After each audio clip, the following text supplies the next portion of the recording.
So, honey, here we are doing our Facebook Live show. Yes. This is our 311th show of the quarantine, but who's keeping count? All right. And you know what we did? What happened was by doing this dopey little Facebook Live show, which I'm enjoying. You're enjoying it. Love it. We love doing this, and and it's forced me to like pull out all this old material that I haven't done in 100 years. Good stuff. Some of it's very good stuff. Oh my God. And so that got me my juices flowing, and I said, you know what? I haven't done my stand-up act in a long time. Why don't I go ahead and using the same format, Yes. the same iPhone, quarantine format, Right. I'll do my whole act. I know.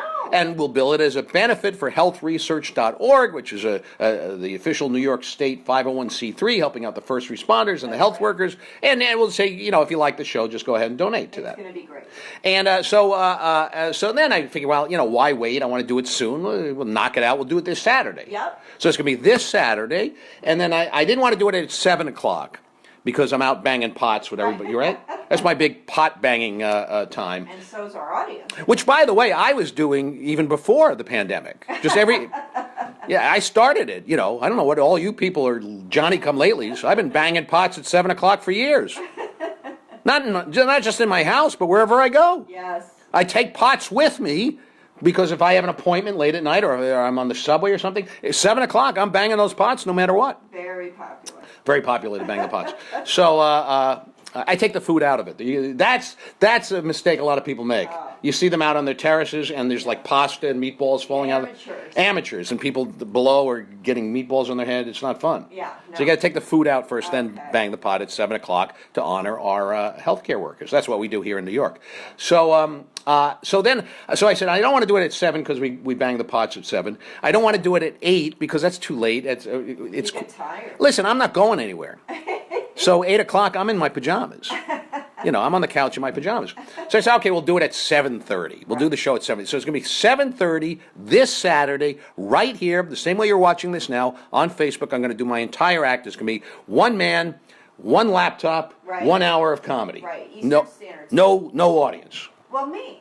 You'll be here. We'll have an audience of one. My wife will be here. So, and then some good, well-meaning people Yes. have contacted me, more than one, a couple of people, Yeah. and said, Dave, you might want to switch the time. Oh, why? Well, apparently because this Saturday at 8 o'clock, see, I'm going to do my show at 7:30, but it's an hour-long show. Right. They said, but at 8 o'clock, Lady Gaga is doing a big benefit. Oh.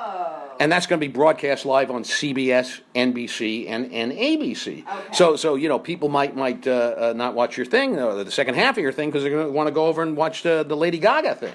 And what did you say? I say Lady Gaga's the one who should change the time of her show. Yeah, she might have to take the stage a little later. No, she should just change. CBS, NBC, and ABC should switch Lady Gaga to 8:30 after my show. They're the ones that should be, because I'm going to cream her Well, in the ratings. They're probably watching this right now. You remember Right Stuff? You remember the movie The Right Stuff? Yes. Remember when the guy would come running, with all these scenes, the guy's coming, like Eisenhower, like President Eisenhower's there with his cabinet, and the guy would come running and he'd go, Mr. President, and he'd have like an important message straight off the telex. Yeah. Mr. President, the Russians have launched Sputnik, Yeah.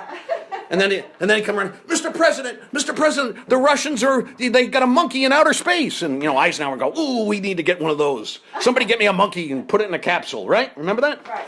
Right now at CBS, at the offices of CBS, NBC, and ABC, the presidents of there's guys running and go, oh, Mr. President, you got to change the Lady Gaga show because Dave Konig's going to be on Facebook Live that night. I know. You're like a little... What's the matter? Yeah, you're spitting. Oh, I spit on myself. Yeah.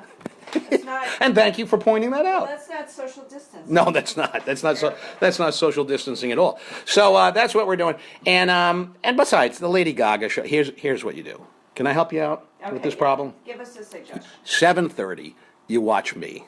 Okay? Yeah. You come here, you watch me. You stay with me the whole time. Yeah, of course. You set your DVRs for Lady Gaga. Yeah. And then when you're done watching me, you go over to Lady Gaga, you watch it, you've already started recording. Now you can fast forward through the commercials. Because they're gonna chock it full of commercials. So I'm actually helping you out. Thank you. See what I'm doing as a public service? Very good. And besides, the Lady Gaga, she's gonna have Paul McCartney. All right, fine, great, Paul McCartney. Oh, that's kind of cool. Yeah. I mean, I'm gonna watch it later. Remember, we went to see Paul McCartney. Sure. A couple of years ago, we go to see Paul McCartney, right? Right. And, you know, a great show. It's Paul McCartney. It's great. It's fantastic. It's mind-blowing. Your head's exploding the whole time. We went to see him at Citi Field, took all the kids. And then, but, you know, he does like a 4-hour show. Yeah. He does a 4-hour show. He does. So, like, you know, at the 3-hour mark, I'm going, okay, already. We get it. You're a Beatle. You're a living legend. Every song you ever wrote was a hit. But come on, I got to go. Let's go. There's traffic on the Tri-Barrel Bridge. Let's go, Sir Paul. He's got a lot of energy. We get it. You were in the Beatles. Wrap it up. Some of us actually have lives, okay, Sir Paul? We're not all just sitting around smoking pot and writing our little ditties, having wacky misadventures with our fellow mop tops. Oh, look, Ringo can't get his ring off his finger. What will we do? No. Some of us have to get up in the morning and go to work. Not me, but some of us. God, there's 14 encores. Yeah. And you know when you tune into the Lady Gaga, what's he going to do? He's going to sing Hey Jude. For the 3 millionth time, you're going to have to sit. Enough with the Hey Jude. All right. Oh my gosh. How many times in your life do you need to hear him sing Hey Jude? Well, I don't know. People like that song. I want to hear him sing Monkberry Moon Delight. That's Oh my gosh. that's the McCartney song I want to hear. Oh my gosh. And you know what that means, honey? What? That means it's time for the Dave Konig Show here on Yay. Facebook Live. And with my co-host, the lovely bride of Konig, seated just a mere 6 feet social distance away from me, Susan Konig is here. Hi, everybody. Hi, everybody, of course, is Susan's copyrighted catchphrase. That came in first. Their second choice was, if this quarantine goes on much longer, I'll kill you in your sleep. Oh my gosh. That was her other catchphrase. And a big celebrity guest on the show today. Oh my gosh, who? Dr. Melvin Lipschitz will be here. Okay. He's the diet doctor. Dr. Melvin Lipschitz, the diet doctor. He's going to help us all out with the quarantine weight that we've all gained. Wow. And I should point out that he's not an actual doctor. Oh my goodness. It's just a nickname. And he is the inventor of the North Beach diet. You've heard of the South Beach diet, Yes. right? Dr. Melvin Lipschitz, the inventor of the North Beach diet. That's where you sit in a chair at the Fontainebleau, eat blintzes, and complain about the service. So he'll be on the show. So, you know, what we did, I don't know, a couple of weeks ago Yeah. on the broadcast, we did a show business anecdote week. I know, that was so great. We're still getting letters. We're getting cards and letters. Not actual mail, because apparently they stopped delivering the mail here in New York. But we're still getting emails. Oh, lots of messages. The kids just went nuts for the show. What did we do? We did me on Marvelous Mrs. Maisel. Right. And me starring on Broadway in Grease. Oh, that was a good one. And what were the other ones? Do you remember? Oh. I can't. For the life of me, I can't remember. But they were all great. They were so good. They were so good that I can't remember them. And then, so then we brought back Show Business Anecdote Week Yeah. for this week. There was when you were on the radio and the Catholic. Oh yes, when I got hired and fired by That was really funny. the Catholics Yeah. there, yeah, and all kinds of good stuff. So many stories, And then this week we've done my shocking encounter with Steven Spielberg which was so great. and Tom Hanks when I was in a movie with them. And what else did we do? Some other dopey anecdote that people seem to enjoy. So Yeah. tonight we're gonna. Oh, I know. We did the first time I ever did stand up when a famous comedian who's now a famous movie star pushed me won't on stay. stage. We won't stay. So But and you can, by the way, if you missed any of these, go to my Facebook archive. There's a page called The Dave Konig Show streaming live. Yeah, so you can binge watch all. You can of binge watch all the Dave Konig shows. Right. Or I'm posting them on Twitter at Dave Konig and also on YouTube, on my YouTube channel, Dave Konig TV. So there are 1,000 ways you can see all these things. Wow. But tonight, Yes. What's tonight? by popular Oh demand, my gosh. we're going to do, I did the first time I ever did stand, that's right, Irma. I did the first time I ever did stand up, and tonight will be the worst time. The worst time I ever did stand up. Oh my gosh.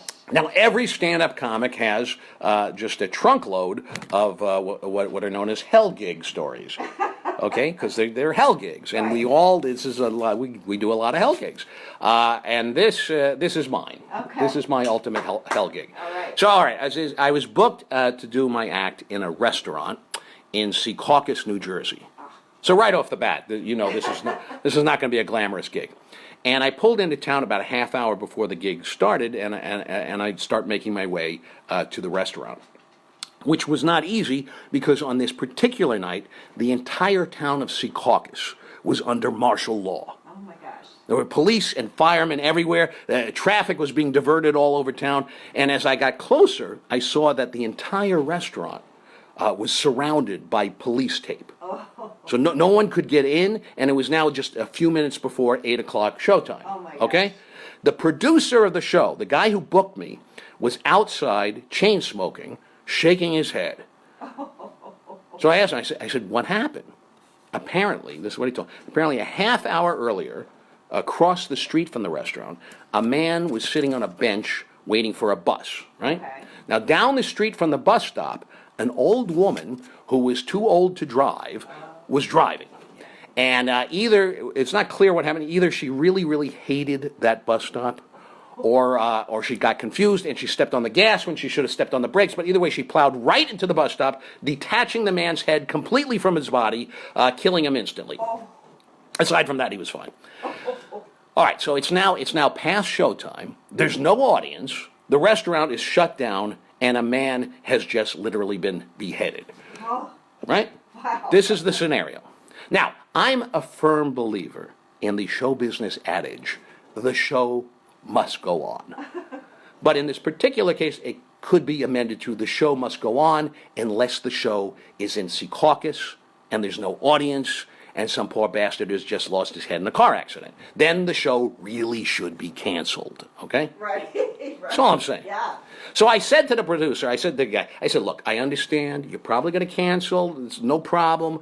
I get it. You don't have to pay me. You know, it's fine. It's a tragedy. I'll come back. We'll do it again some other time. I'm letting the guy off the hook, you know. And he says to me, he says, let's just give it a little bit more time. Maybe they'll take the police tape down. Now, what could I say? He had just uttered the most heartbreaking line I'd ever heard in the history of show business. A line that so beautifully encompasses everything that show business is all about. Desperation, desperate hope, heavily laden with hopeless desperation. Let's just give it a little bit more time. Maybe they'll take the police tape down. This is a line that should be engraved over the entrance of every theater in the country. But you had to admire the guy's optimism because clearly this man had integrity and he had a commitment to the ideals of theater. And you had to respect that. So we waited, okay? I stood with him and we waited and an hour went by, then 2. And then finally at 10 o'clock, 2 hours later, they took the police tape down. Okay? Now, the producer conned 4 very confused people into coming in and being our audience, you see? And they announced that we're going to do the show after all, okay? Now, I knew that at this point, you know, there wasn't much point in taking the stage cold, given the circumstances. So before we began the show, I went and I sat down with the audience, you know, all 4 of them, to just kind of break the ice. Right. You know, given the circumstances, that seemed like the thing to do. Oh. And they were very nice people. It was 2 middle-aged couples. They were blue-collar, solid Seacaucus people. And we started chatting, and I started goofing around, you know, and everybody started to lighten up a little, and we were having, you know, kind of a good time, just momentarily forgetting what had just happened and where we were. And so we're laughing, you know, and there's one of those pauses in the conversation, and one of them says to me, gee, it's a shame about the guy who got his head cut off. So I agreed that, yes, it was a shame about the guy who got his head cut off, and then we all just looked at our shoes for a few minutes. Then the producer who booked me on the show, he jumps up on stage, and he launches into 20 minutes of lousy jokes. Oh, my Okay? God. He wasn't just the producer, he was the opening act. Okay? He had booked himself on the show. This is why he wanted the show to go on. Not out of some respect for the theater, he just wanted the stage time. See, the son of a bitch was a show business addict, is what he was. He did some aggressively bad crowd work. Hey, where you from? Seacaucus? Where you from? Seacaucus? Where you from? Seacaucus? There was 4 people there. They were all from Seacaucus. Finally, after he sucks the life out of everyone, I took the stage. Now, I got on that stage, and I'll tell you something. I reached down, deep, deep down inside of me, and I pulled out all the stops. Despite the circumstances, or maybe just maybe because of them, I gave it everything I had. I gave it everything I had. And I bombed. Are you kidding me? Of course, I stunk up the joint. It was awful. Now, given that, I'd like to tell you that on the drive home, I came to a realization about God and the afterlife and faith and the meaning of life. I'd like to tell you that, but the fact is I didn't. I just got lost. I don't know what I did. I made a wrong turn. I should have just gone through the tunnel, and instead I ended up on the Henry Hudson, and I took the Parkway. I missed my exit. It was a fiasco. It was a fiasco. So all I really learned that night was that my GPS apparently hates me. But in a way, that's kind of the point, isn't it? In a way, we're all on the Garden State Parkway, looking for the exit. And maybe, just maybe, all along, all we really had to do was go through the tunnel. That doesn't make a hell of a lot of sense, does it? No, that's terrible. Okay, let's try that. What in the end have I learned from this experience? I guess if I had to come up with something, it would be this. Ladies and gentlemen, we're either living in fear or in faith, or in Seacaucus. And if you're living in Seacaucus, don't take the bus.